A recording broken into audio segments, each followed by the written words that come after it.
کتاب الوضو حدیث نمبر 179۔ باب کچھ لوگوں کے نزدیک صرف پیشاب اور پخانہ کی راہ سے کچھ نکلنے پر وضو ٹوٹتا ہے۔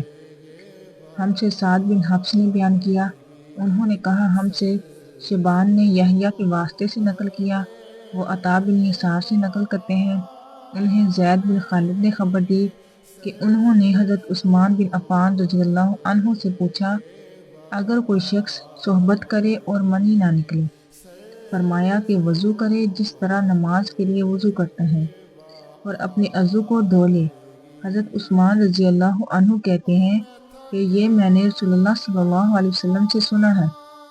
زید بن خالد کہتے ہیں کہ پھر میں نے اس بارے میں حضرت علی، زبیر، طلحہ اور ابی بن کعب رضی اللہ عنہم سے دریافت کیا، سب نے اس شخص کے بارے میں یہی حکم دیا۔